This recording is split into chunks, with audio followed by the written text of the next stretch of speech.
tapi nggak apa-apa. Ya, hari ini tetap kita akan mendengarkan firman Tuhan yang mungkin belum pernah saya bawakan di tempat inilah ya saudara ya. Saya beri judul, apa tujuan Allah dengan pencobaan. Ya, banyak orang pengen tahu tujuan apa yang Allah lakukan dengan pencobaan. Karena banyak di antara mereka juga saat-saat ini saya percaya sedang mengalami juga pencobaan. Saya mau tanya pada saudara sebelum firman ini dimulai. Berapa banyak di antara saudara yang pernah mengalami pencobaan, bisa angkat tangan? Oh sedikit, oh di belakang banyak.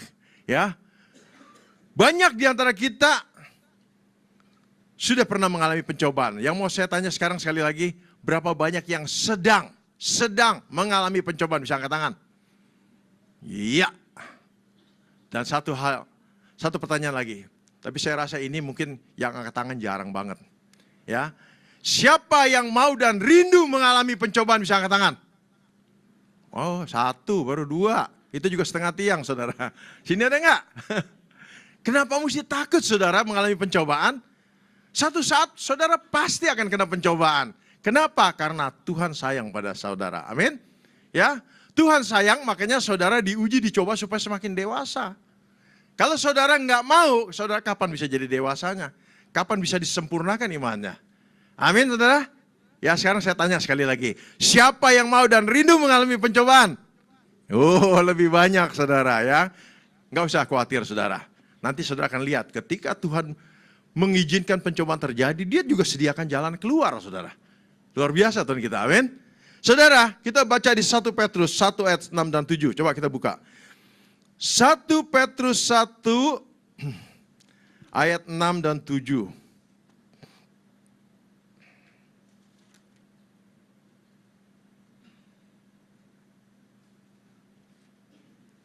Kalau sudah ketemu katakan amin. 1 Petrus 1 ayat 6 dan 7. Enggak ada itunya ya. Ada nggak ditayangin? Ada, oh ada. Yuk kita baca bersama-sama. 1 Petrus 1 ayat 6 dan 7, 1, 2, 3. Bergembiralah akan hal itu. Sekalipun sekarang ini kamu seketika harus berduka cita oleh berbagai-bagai pencobaan. Ayat 7. Maksud semuanya itu ialah untuk membuktikan kemurnian imanmu yang jauh lebih tinggi nilainya daripada emas yang fana, yang diuji kemurniannya dengan api, sehingga kamu memperoleh puji-pujian dan kemuliaan dan kehormatan pada hari Yesus Kristus menyatakan dirinya. Saudara, semua manusia tentu ingin hidup senang, amin? Wih, semua amin ya. Ingin hidup nyaman, amin? Tidak ada pernah kekurangan, amin? Iya, ya. Saudara, kalau bisa hidup kita itu tidak ada masalah atau persoalan. Ya, saudara, kemudian kalau bisa tidak ada sakit penyakit. Kalau bisa tidak ada kemiskinan. Itu kalau bisa, saudara. Tetapi ketika kita menghadapi kenyataan hidup, ternyata saudara, semua itu jauh berbeda dengan apa yang kita inginkan. Kita maunya tadi apa? Nggak ada masalah. Tapi saudara lihat di dalam kehidupan saudara, setiap hari kita dikepung oleh masalah. Kita diserang oleh masalah ya. Semua kita pasti menghadapi berbagai-bagai masalah atau persoalan. Persoalan membuat orang stres. Persoalan membuat orang trauma. Persoalan membuat orang takut, saudara. Bahkan orang bisa gila karena persoalan. Banyak orang gila, bahkan orang Kristen pun gila karena persoalan. Kalau di gereja kami di Gajah Mada, saudara, ada beberapa jemaat emang rada-rada, saudara. Ya, kalau lagi kebaktian dia pasti ganggu jemaat. Keliling-keliling, kalau enggak hamba Tuhan punya minuman diambil, saudara, diminum. Ya, saya percaya mereka dia dulunya ada masalah, saudara. Akhirnya menjadi depresi kayak gitu. Ya, saudara, hampir semua kita pernah mengalami sakit penyakit, betul? Ada nggak kira-kira di antara saudara semua di tempat ini yang dari lahir sampai hari ini nggak pernah mengalami penyakit? Boleh angkat tangan? Semua pernah. Paling sedikit flu, paling sedikit pilek, ya saudara ya. Nah, penyakit saudara membuat hidup kita tidak nyaman. Karena tubuh sakit, nggak enak, tidak nyaman, ya. Kemudian penyakit membuat hidup kita menderita. Penyakit membuat hidup kita putus asa. Amin. Karena penyakit nggak sembuh-sembuh. Beberapa orang bahkan mencoba, saudara, membunuh diri. Kenapa? Penyakitku nggak sembuh-sembuh, lebih baik aku mati saja katanya. Bahkan saudara, ya, bukan hanya Orang yang sakit itu menderita, tetapi keluarga besarnya juga demikian, betul? Coba kita lihat, kalau ada salah satu orang anggota keluarga kita saat ini mungkin di rumah sakit sedang di ICU. Rasanya gimana, saudara? Hari ini saya dapat giliran khotbah sini untuk menggantikan Bapak Gembala. Saya dengar Bapak Gembala ibunya masuk rumah sakit. Lagi di mana? ICU ya katanya, saya dengar ya. Ya, Pak Yupo, mamanya sedang di ICU. Ya, tolong doain semuanya ya, saudara ya. Saya juga kaget, saudara. Rasanya gimana tuh, saudara? Mau melayani hari ini juga bahkan nggak mungkin bisa dong. Mama sedang krisis di rumah sakit, ya kan? Begitu juga kita semua. Kalau ada anggota keluarga kita yang sakit, kita pasti nggak bisa tenang hidupnya, saudara. Bukan hanya yang sakit aja yang nggak nyaman hidupnya, kita juga nggak nyaman hidupnya. Belum mikirin biayanya nanti berapa dan sebagainya, saudara. Saya pernah mengalami hal seperti itu. Istri saya 7 tahun masuk rumah sakit, saudara. Terus bolak-balik, keluar masuk, keluar masuk, keluar masuk. Udah saya doain dan sebagainya. Tapi ya, apa mau yang dikata, Tuhan mau panggil dia, saudara. Istri saya meninggal, saudara. Ya saudara, saudara lihat. Di seluruh dunia saat ini masih juga banyak orang-orang hidup di dalam garis kemiskinan. Saudara kan tadinya maunya hidup, kalau bisa nggak ada kemiskinan, betul? Tapi ternyata banyak di antara kita juga hidup di dalam kemiskinan. Kekurangan. Kekurangan membuat kita kelaparan, membuat kita tidak ada masa depan sebab nggak punya uang untuk sekolah. Apalagi mau masuk universitas, saudara, sekolah SD aja udah susah.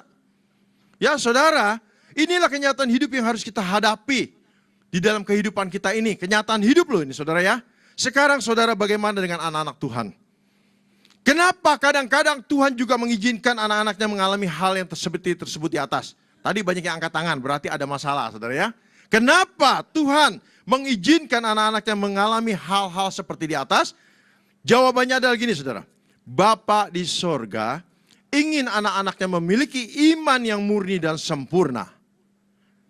Dan tidak ada cara lain, mau nggak mau Bapa harus mengizinkan penderitaan terjadi sebagai suatu pencobaan.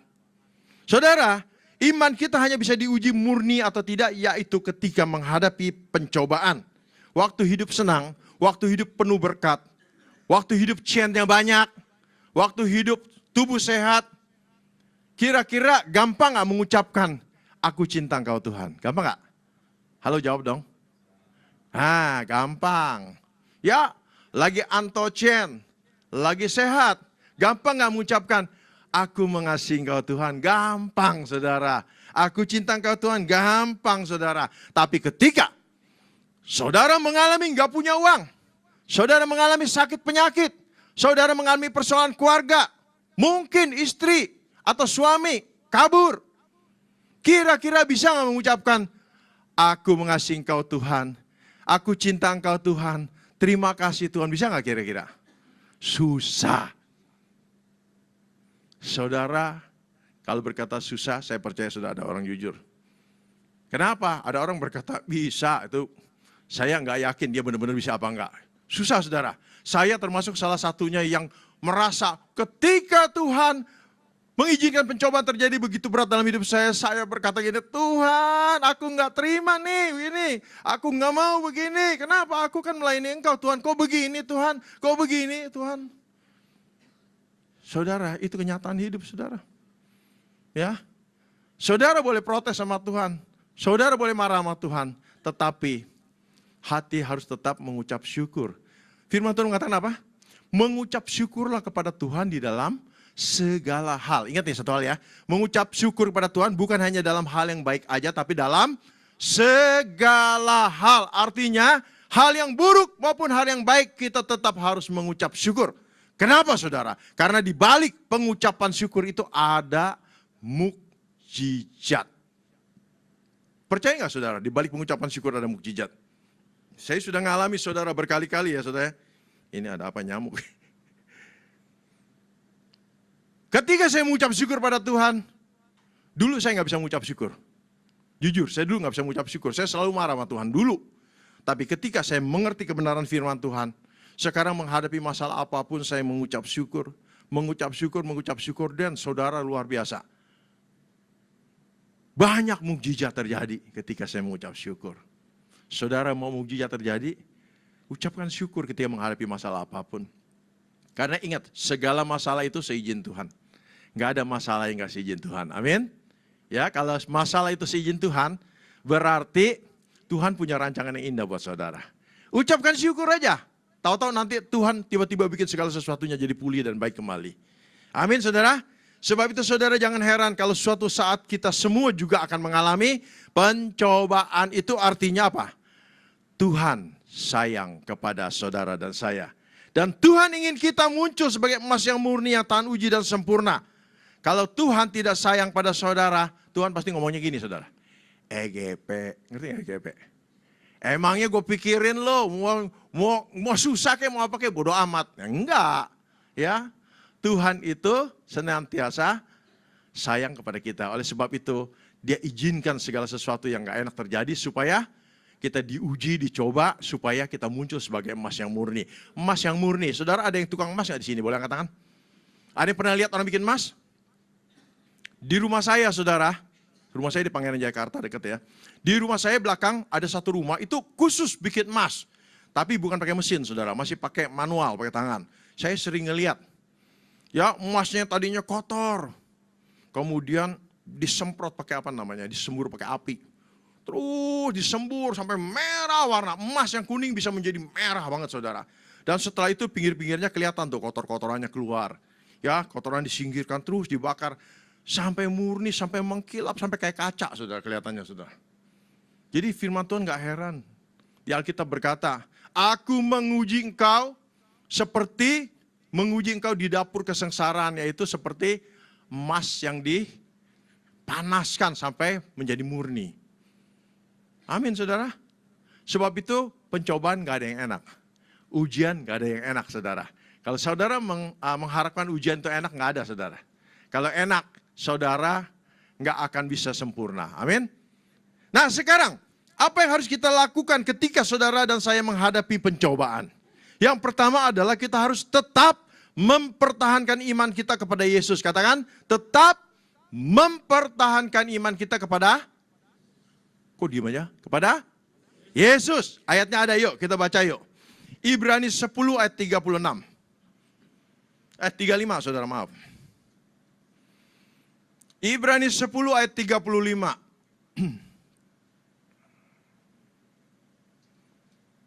Sudah ketemu, katakan amin. Kita baca bersama-sama. 1, 2, 3. Sebab itu, janganlah kamu melepaskan kepercayaanmu, karena besar upaya yang menantinya.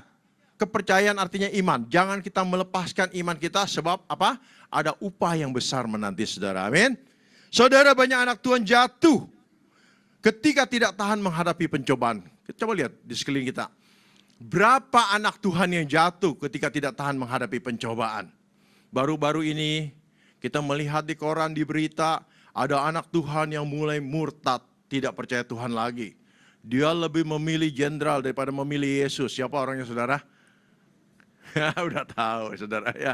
Di koran ya, artis Bella Safira, orang Kristen, tapi dia lebih milih jenderal dan uang yang banyak daripada milih Yesus. Itu salah satu kejatuhan orang Kristen kayak gitu. Banyak, saudara. Orang Kristen ya begitu ya, melepaskan kepercayaannya karena udah gak tahan lagi, katanya Tuhan itu gak sanggup, saudara ya. Mereka berkata gini, Tuhan itu gak sanggup menolong aku, Tuhan itu gak menyediakan jalan keluar bagi aku, sebab itu aku tidak mau lagi percaya pada Tuhan. Percuma gue ke gereja, percuma gue melayani, percuma.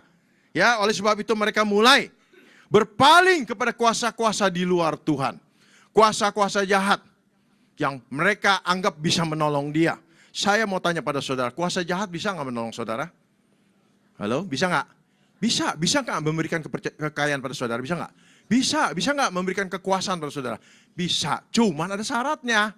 Dulu saya pernah khotbah atau enggak, saya lupa di sini ya. Ada syaratnya, ada tumbalnya, saudara. Saudara, kalau saudara berpaling pada kuasa-kuasa di luar Tuhan, akibatnya saudara bukan berkat yang saudara terima. Bukan berkat yang saudara terima, tetapi kutuk. Saudara mau dikutuk oleh Tuhan? Nggak enak loh, saudara. Kalau kutuk itu nggak bicara kutuk orang ini yang berbuat salah kemudian dikutuk dia doang. Enggak. Anak cucunya juga kena, saudara. Kalau saudara hari ini, kok usaha saya kok nggak pernah maju. Papa saya dulu juga kalau dagang nggak pernah maju. Engkong saya dulu juga dagang nggak pernah maju. Coba saudara lihat. Teliti. Telusuri apakah di engkong kita dulu pernah kena kutuk. Dulu sebagai penyembah berhala. Dulu suka main dukun. Kalau kena kutuk engkong bisa turun ke papa kita, ke kita, mungkin ke anak kita, ke cucu kita lagi. Sebab itu jangan saudara. Allah kita sanggup kok. Amin. Allah kita sanggup menolong kita. Jangan ragukan kuasa Allah kita saudara. Amin. Sebenarnya saudara ya, di 1 Korintus 10 ayat 13 di situ dikatakan begini, ini ayat luar biasa. Pencobaan-pencobaan yang kita alami tidak akan melebihi batas kekuatan kita. Bahkan Tuhan akan sediakan jalan keluar. Tuh, lihat saudara. Pencobaan yang kita alami tidak akan melebihi batas kekuatan kita. Kenapa? Karena Bapa kita di surga tahu kita kekuatannya sampai di mana. Iya kan? Kalau kita jadi papa, punya anak. Kita mau bantu dia, mau suruh dia angkat air, saudara. Kita tahu kekuatannya 1 ember kecil doang. Papa nggak mungkin berkata, bawa 2 ember gede kiri kanan. Dari sini ke loteng. Waduh, saudara. Itu bapak yang rada begini, saudara. Udah tahu anaknya nggak kuat, saudara ya. Tapi kalau papanya tahu kan, bawa ember kecil ini dari sini ke sana, ya, masukin ke bak mandi. Nah, itu papa yang ngerti. Papa kita di surga ngerti loh saudara, amin. Berapa kekuatan saudara dia tahu. Berapa kesanggupan saudara menghadapi ujian pencobaan dia tahu. Dan herannya dan luar biasanya, ketika kita sedang dicobai, sedang diuji, Tuhan itu sediakan jalan keluar. Pernah nggak ngalami hal seperti itu saudara? Pernah nggak? Ketika kita diuji oleh Tuhan, kita kira, aduh udah gak ada jalan keluar, semua tertutup rasanya. Tahu-tahu Tuhan buka jalan keluar yang gak kita sangka-sangka. Amin. Tuhan memberkati kita yang tidak kita sangka-sangka. Amin. Apa yang tidak pernah kita lihat, tidak pernah kita dengar, tidak pernah timbul dalam hati, itu Tuhan sudah sediakan buat kita. Tuhan sediakan banyak jalan keluar buat kita. Amin. Bukan hanya satu, saudara. Percaya, banyak saudara. Nah saudara mungkin ketika menghadapi pencobaan atau ujian saudara mulai putus asa. Tapi Tuhan tahu batas kemampuan setiap anak-anaknya dan dia pasti menolong tepat pada waktunya. Tuhan menolong tidak pernah terlalu cepat, tidak pernah terlalu terlambat. Saudara pernah nonton acara Fear Factor? Di TV ya ada acara namanya Fear Factor. Acara orang luar negeri lah, nggak tahu di Australia atau di mana saudara ya. Wah banyak saudara, perlombaan-perlombaan yang pokoknya kalau dilihat saudara enak saudara ya. Enak dan serem, kadang-kadang bahaya banget. Nah ada satu tayangan Fear Factor. Peserta disuruh berenang melewati lorong kaca. Pernah dengar ya? Pernah baca ya? Bukan baca, nonton. Lorong kaca gede, bulat ya, dari kaca panjang sekali, nggak tahu berapa meter. Di atas lorong itu dibikinin lubang satu, jauh-jauh satu lagi, jauh-jauh satu. Tujuannya adalah apa? Ketika perenang udah nggak tahan, mau napas dia bisa cari lubang itu saudara. Tapi nggak gampang cari lubangnya, kenapa? Karena bening, airnya bening, jadi kelihatannya lubang, bisa juga bukan lubang. Peserta pertama mulai berenang. Dia berenang dan sesudah dia kehabisan napas, dia pengen napas, dia coba lihat ke atas, dia melihat sebuah lubang. Waktu dia muncul ke tempat lubang itu, benar lubang saudara. Palanya bisa keluar dari lubang, kemudian hirup napas, kemudian dia masuk lagi, berenang lagi, sampai ke seberang, aman. Peserta kedua lebih sial saudara.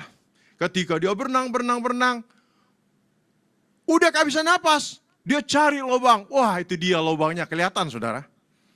Kelihatan, tapi ketika dia berenang naik ke atas, palanya ngejeduk kebentur. Kejauh itu saudara, ternyata bukan lubang, kelihatannya kayak lubang. Kemudian dia nyilam lagi, dia berenang, lihat ada lubang. Dia naik ke atas, ya bener lubang. Akhirnya dia napas, kemudian dia nyilam lagi. Peserta ketiga paling sial saudara. Ketika berenang, dia udah kehabisan napas, dia cari lubang saudara. Nggak pernah ketemu. Begitu kelihatan kayak lubang, dia naik, palanya bentur, itu kan kaca saudara. Dia nyilam lagi, terus kelihatan kayak lubang, dia naik, kebentur. Akhirnya berapa kali dia gagal mencari lubang, napasnya udah habis. Udah nggak kuat saudara, sambil berenang gitu. panitia tentu nggak ingin ya. Nggak ingin peserta mati, saudara. Masa peserta mati di acara TV kan nggak lucu ya, saudara ya. Kemudian panitia kirim seorang perenang cepat. Orang yang jago renang bawa oksigen, saudara. Cepat ya berenang, disamperin tuh orang, kemudian ditutupin hidungnya pakai oksigen mulutnya. Dan akhirnya orang itu bisa bernafas dan orang itu dibimbing sampai ke seberang. Saudara, Tuhan kita persis kayak gitu, amin. Ketika kita udah nggak tahan, ketika kita udah nggak sanggup lagi, Tuhan datang menolong tepat pada waktunya, amin. Sebab itu ketika saudara menghadapi pencobaan gak usah khawatir, saudara. Ya, dia pasti memperhatikan setiap permasalahan atau persoalan kita. Amin. Kenapa? Karena dia Bapa, kita anak. Saya mau tanya pada saudara di sini, berapa banyak yang sampai hari ini masih belum mengerti bahwa saudara adalah anak Allah? Bisa angkat tangan? Saudara, kita semua adalah anak dan Allah kita adalah Bapa. Kalau anak melakukan hal yang tidak baik di dunia aja, bapak mamanya di dunia pasti bela dia, amin. Saya punya teman di rumah tetangga, narkoba, saudara. Jualan narkoba, ketangkep polisi, saudara. Ya, daerah saya daerah narkoba, banyak penjual narkoba. Ketangkep polisi, masuk penjara, papa mamanya belain loh, saudara. Sampai jual rumah, nope gotiau buat bayarin keluar anaknya. Saudara bayangin loh, udah jual narkoba dibelain lagi. Udah keluar dari penjara, jualan narkoba lagi, saudara. Karena rupanya narkoba itu paling enak kali ya, dagangnya ya. Untungnya gede. Buat orang Kristen jangan jualan narkoba. Ya, jangan berkata, Pak kan untungnya gede Pak, nanti perpuluhan buat Tuhan pasti gede Pak. Hati-hati saudara, Tuhan gak mau terima uang perpuluhan dari narkoba. Anak itu jual narkoba lagi, saudara. Waktu orang-orang berkata, anak kamu jual narkoba, begini-gini nih. Dia bela lu, saudara. Enggak, anak gua anak baik-baik, nggak pernah main narkoba. Lu jangan nuduh anak gua sembarangan. Padahal anaknya narkoba, saudara. Itu papa di dunia loh. Apalagi papa di sorga, amin. Papa di sorga akan membela kita. Apapun yang kita lakukan, kalau kita sungguh-sungguh bertobat, dia pasti akan bela. Ujian pencobaan, sesulit apapun, dia pasti akan bantu saudara. Amin. Makanya dikatakan Tuhan akan sediakan jalan keluar. Mulai hari ini kalau ada di antara saudara mengalami pencobaan ujian, ingat pencobaan itu pasti saudara bisa atasi. Saudara pasti bisa bertahan. Dan kemudian apa lagi? Ketika saudara udah gak sanggup, Tuhan udah sediakan jalan keluar. Amin. Jadi gak perlu khawatir lagi ya saudara ya. Yang kedua saudara, apalagi yang harus saudara lakukan ketika menghadapi pencobaan? Yang kedua adalah tekun dan tahan uji. Coba buka Roma 5. Roma 5 ayat 3 dan 4. Roma 5 ayat 3 dan 4.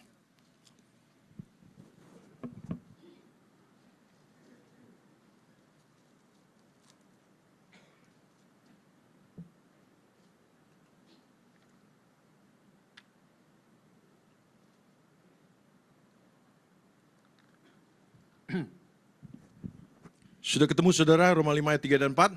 Amin? Halo, suara yang ada? Amin? Ya, kita baca bersama-sama ayat 3 dan 4.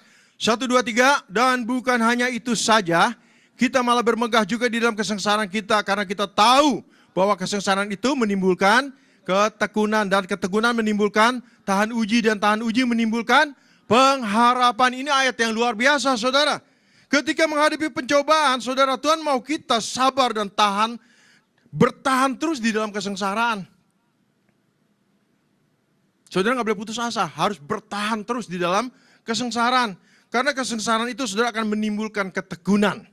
Ya, ketika saudara menghadapi kesengsaraan atau kesulitan atau permasalahan apapun, saudara hadapi dengan sungguh-sungguh nggak saudara? Atau langsung nyerah? Saudara harus hadapi dengan sungguh-sungguh. Sehingga lama-kelamaan persoalan rasanya jadi enteng. Tadinya rasanya persoalan berat, tapi kita hadapi dengan sungguh-sungguh, saudara. Kayak atlet. Atlet ketika melakukan satu gerakan umpamanya susahnya bukan main. Tapi ketika dia melatih terus, tiap hari dia berlatih terus, lama-lama bisa dan lama-lama rasanya ya gampang gerakan kayak gitu. Ngerti maksud saya? Ketika saudara menghadapi kesengsaraan, saudara hadapi. Hadapi terus bertahan, hadapi, lawan terus saudara, lawan terus. Lama-lama saudara udah terbiasa. Saudara, kalau kita tekun, kita akan tahan uji. Hanya orang-orang yang tahan uji yang memiliki pengharapan. Amin? Amin enggak? Hanya orang yang tahan uji yang memiliki pengharapan. Kalau yang enggak tahan uji, udah nyerah, hancur saudara. Dan pengharapan membuat mereka kuat dan mampu bertahan sampai mereka memiliki iman yang murni dan sempurna. Itulah yang Tuhan inginkan dari hidup kita. Contohnya, saudara pernah lihat film-film atau dengar berita? Saya pernah lihat satu berita di Indonesia, satu kapal nelayan tenggelam, saudara.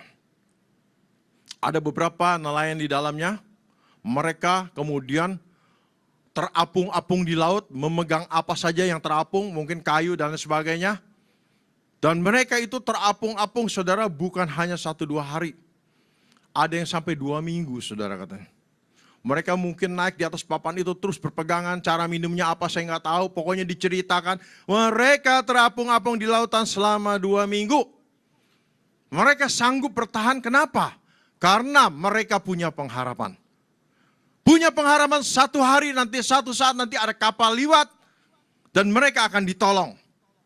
Mereka juga punya pengharapan juga, aku pasti ketemu istri dan anak-anakku, aku nggak mau mati di lautan seperti begini.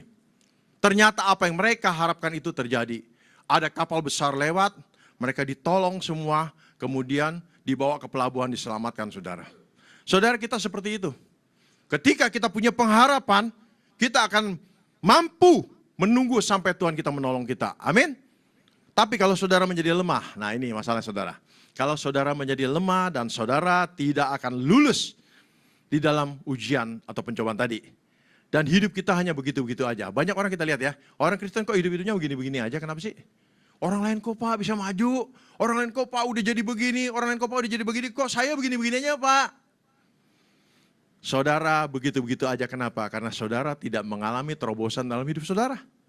Ketika Tuhan kasih ujian pencobaan supaya saudara bisa nerobos, ya semakin maju, saudara nyerah melulu, kalah melulu. Banyak orang Kristen seperti itu saudara. Bahkan ketika kita lemah dan putus asa, lalu kita ambil keputusan. Ini hati-hati saudara. Kalau saudara lagi lemah, putus asa, udah nggak kuat, ya, udah nggak bisa bertahan, saudara ambil keputusan, boleh jadi keputusan itu akan fatal. Biasanya fatal. Sering nggak saudara dengar orang ngomong gini, daripada begini-begini terus, aku nggak tahan, lebih baik aku mati saja. Aku bunuh diri saja, aku mati saja. Saudara, bunuh diri boleh nggak? Halo, siapa yang bilang boleh bunuh diri? Angkat tangan. Bunuh diri tidak menyelesaikan persoalan. Persoalan saudara bukan selesai tapi tambah persoalan. Kenapa? Ketika saudara bunuh diri, itu ada hukuman dari Tuhan. Saudara akan dilempar ke api neraka. Kenapa saya katakan demikian? Karena firman Tuhan di 1 Korintus 3, 16 dan 17 berkata, tubuhmu adalah bait Allah.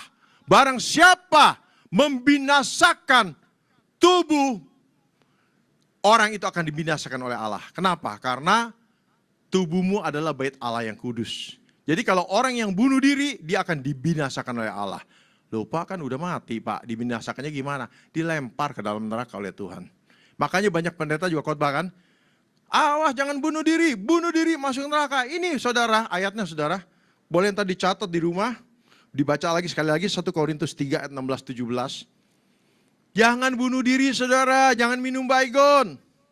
Waktu saya khotbah tentang bunuh diri di sebuah gereja, jauh saudara di selatan, di rayon 1, saya lupa. Saudara, ternyata ada pengerjanya yang hampir mati bunuh diri. Saya tahunya ketika saya pulang. Waktu shalom pendeta, tiba-tiba seorang pengerja, Pak, ini nih Pak dulu Pak, bunuh diri nih hampir mati, untung diselamatkan Tuhan. Seorang polisi loh saudara, anggota polisi Interpol.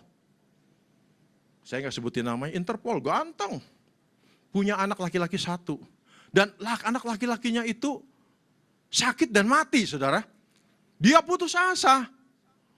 Kemudian dia minum baygon saudara, minum kaleng baygon sekaleng dia minum. Untung nggak mati saudara. Dibawa ke rumah sakit diselamatkan. Saudara, saya kasih tahu saudara ya, kalau lain kali putus asa, jangan minum baygon. Kalau pikiran udah ruwet, jangan minum Baygon. Beli Coca-Cola, campurin es, diminum, seger saudara. Udah lupa persoalan saudara, seger lagi saudara. Ya kan?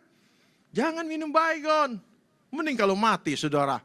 Kalau nggak mati jadi cacat gimana saudara? Seumur hidup loh saudara sengsara. Oke, kita teruskan. Saudara, juga ada beberapa kesaksian nih saudara ya. Saya kasih kesaksian yang serem-serem tentang orang Kristen. Yang bunuh diri, yang bunuh-bunuhan. Yang pertama, kejadiannya di Kelapa Gading. Beberapa tahun yang lalu, saudara pernah mungkin baca koran atau nonton TV. Ada sepasang suami istri. Majelis sebuah gereja. Gereja siapa? Dulu gereja saya, waktu di Bangka Besar. Majelisnya, suami istri di Kelapa Gading, saudara. Entah ada persoalan apa, cekcok berat atau apa. Mereka berdua tidur di loteng, anak-anak tidur di bawah. Mereka berdua di atas bunuh-bunuhan, saudara. Entah suaminya bunuh istri atau bunuh diri, saya nggak ngerti. Tahu-tahu di tayangan di TV, wah ranjang penuh darah, di mana-mana darah berceceran. Suami istrinya sudah mati, dua-duanya mati, saudara. Majelis sebuah gereja. Majelis kan penatua, bukan penatua ya, kayak diakonis gitu, saudara. Kemudian ada satu lagi berita di TV, seorang ibu membunuh 4 anaknya. Karena putus asa, kemiskinan, suami kerja di luar kota. Akhirnya dia kasih tuh 4 anak minum racun. Anaknya dipakein piyama, udah pernah nonton pasti ya. Piyama, rapi semuanya dijejerin, 4-4-nya udah mati saudara. Kemudian di pinggir anak-anaknya, pinggir ranjang dia juga minum Baygon. Mati juga saudara. Orang Kristen. Kemudian di tahun 2008 September di Surabaya terjadi seorang suami menggorok leher istri. Menggorok itu apa sih? Motong saudara. Pernah lihat ayam gak dipotong gitu saudara? Jadi dia pegang istrinya, dipotong leher. Waduh, saya bisa bayangkan waktu itu istrinya menjerit-jerit, darah keluar saudara. Serem banget saudara ya. Kemudian gak hanya itu, anaknya juga dua-duanya dipotong lehernya saudara.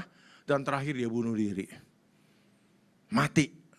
Suami, istri dan 2 anak. Nama pria itu adalah Yanuar Stefanus. Orang apa saudara? Orang Kristen. Makanya saudara, orang Kristen hati-hati ya. Saudara nggak kebal terhadap hal-hal demikian, hati-hati loh. Banyak orang Kristen yang hampir bunuh diri. Pengerja saya aja setiap kali karena utang banyak, dia cerita sama saya. Pak, aku takut loh Pak, setiap pagi Pak kalau dengar suara motor di luar Pak, debt collector pasti datang Pak. Dia ngancem-ngancem Pak, bawa senjata, ngancem, ini saya disita, itu saya disita, mobil saya aja disita. Terus kemudian dia berkata pada istrinya, kalau lagi jalan-jalan di mall, ini kan tinggi nih, yuk kita lompat sama-sama yuk, biar mati sama-sama, bereskan masalah kita. Gila, saya bilang, sudah kamu gak boleh begitu. Ya, kalau kamu bunuh diri, masuk neraka lu, jangan main-main loh. Ya, sekarang sih udah gak jadi pengerja lagi, saudara. Ya, udah keluar, saudara. Tapi itulah contoh-contohnya, saudara. Ternyata banyak orang Kristen juga melakukan hal yang seperti itu, saudara. Ya, kalau ada di antara saudara yang di saat ini ingin melakukan hal seperti itu, jangan. Ingat, Tuhan sanggup menolong saudara, amin. Tuhan sanggup buka jalan keluar buat saudara. Bertahan aja saudara. Tekun bertahan dan berpengharapan. Amin saudara. Kemudian yang ketiga, apalagi yang harus saudara lakukan ketika kita menghadapi percobaan atau masalah. Yang ketiga adalah taat mengikuti rencana Tuhan. Saudara, sejak semula itu Tuhan punya rencana di dalam hidup setiap kita. Tuhan punya rencana di dalam hidup saya, di dalam hidup saudara, di dalam hidup saudara, di dalam hidup saudara, di dalam hidup saudara, tapi rencananya beda-beda. Ya. Sejak semula itu Tuhan punya rencana, kenapa kita tahu di dalam hidup kita? Karena sejak dalam kandungan ibu kita, dia sudah merancangkan apa yang akan terjadi di dalam kehidupan kita kelak. Kita baca yuk. Yeremia 1 ayat 5.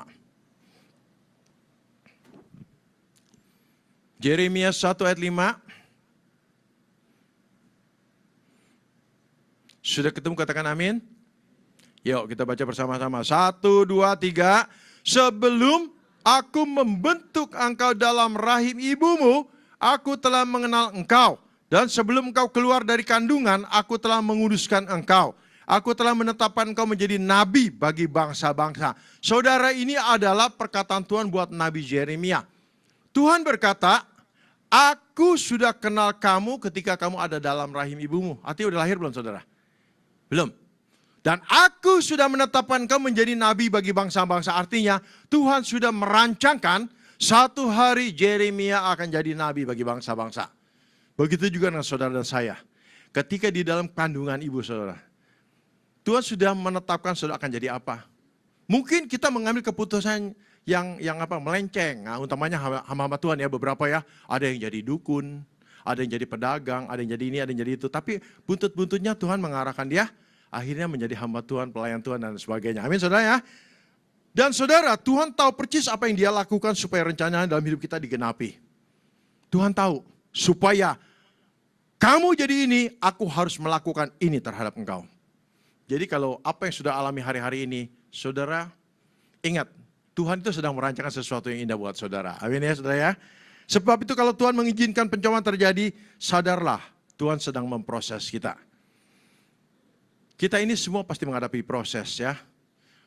Meskipun kelihatannya kita nggak salah, kita taat dalam hidup kita. Kita sungguh-sungguh melayani Tuhan. Kok mengalami hal seperti ini, kok nggak enak, kok menyakitkan. Itu semua sudah diatur oleh Tuhan. Contohnya Yusuf saudara. Yusuf umur 17 tahun, dia sudah dijual oleh kakak-kakaknya sebagai budak. Coba saudara bayangkan, Yusuf hidup enak dengan papanya. Segala kemewahan didapatnya, bahkan dia dapat jubah yang bagus. Akhirnya kakak-kakaknya ngiri. Kemudian Yusuf mereka lempar ke dalam sumur satu hari, kemudian mereka jual kepada pedagang-pedagang budak di Mesir. Yusuf jadi budak di Mesir. Nggak hanya cukup jadi budak. Yusuf kemudian difitnah, masuk penjara. Kira-kira saudara, Yusuf itu orang yang punya pengharapan, punya masa depan nggak kira-kira? Di negeri orang jadi budak. Budak itu nggak punya hak, nggak punya apa-apa loh saudara. Nggak digaji loh saudara. Dan kemudian masuk penjara lagi. Kira-kira punya masa depan nggak? Saya berkata kepada saudara, pembantu kita lebih punya masa depan. Dia orang bebas, dia bekerja, dapat makan, dia masih bisa nyekolahin anaknya, bahkan dia sendiri juga kalau mau sekolah bisa, saudara. Yusuf nggak punya masa depan. Kelihatannya orang udah bilang, moyung dah, orang udah moyung dah katanya, ya nggak? Udah moyung istilahnya, udah nggak bisa apa-apa, di penjara. Di penjaranya jadi budak, di penjara lagi, di negeri orang lagi saudara. Tapi Tuhan sudah merancangkan yang indah buat Yusuf. Amin. Ketika Yusuf dimasukin penjara, Tuhan mempertemukan dia dengan dua orang pegawai istana. Pegawai istana itu akhirnya salah satunya bisa keluar karena Yusuf mentafsirkan mimpinya. 2 tahun kemudian ketika di istana Raja Firaun mimpi sesuatu mimpi yang menakutkan, seluruh negeri nggak ada yang bisa terjemahkan mimpi dia. Firaun marah saudara. Firaun berkata kalau nggak ada yang bisa terjemahan mimpiku, bantai semuanya, penggal.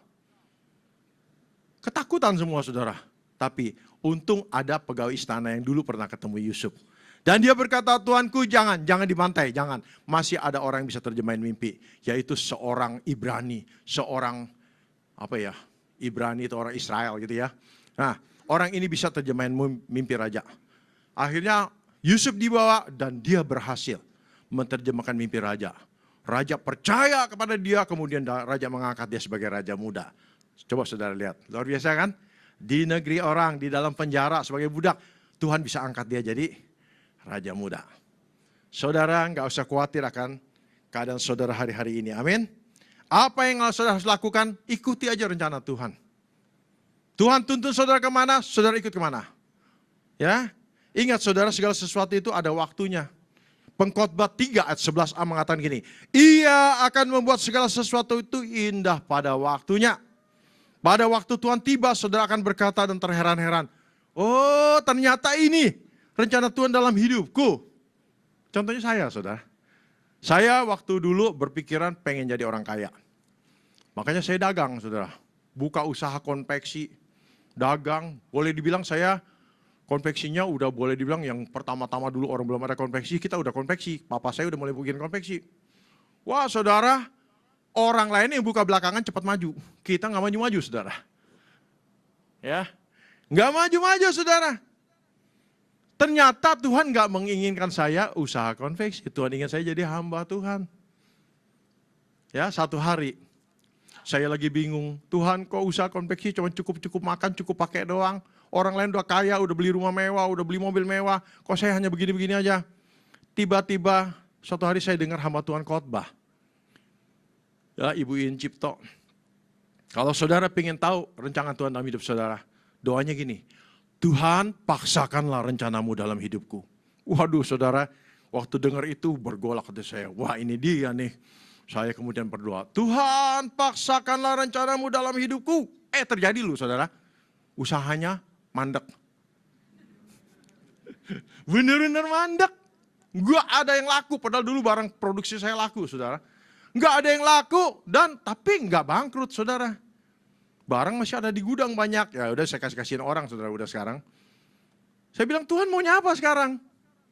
Tutup usahanya, melayani Tuhan. Wah saya tutup usaha, mesin saya jual, pegawai saya berhentiin. Kemudian saya masuk pelayanan. Ternyata saudara di pelayanan itu Tuhan buat saya sibuk di pelayanan. Sampai hari ini saudara. Ngerti maksud saya saudara? Tuhan punya rencana indah buat kita semua, amin. Mungkin waktu awal saudara merasa, saya ini orang yang udah moyung dah, udah gak bisa apa-apa dah. Gak ada masa depan dah. Enggak saudara.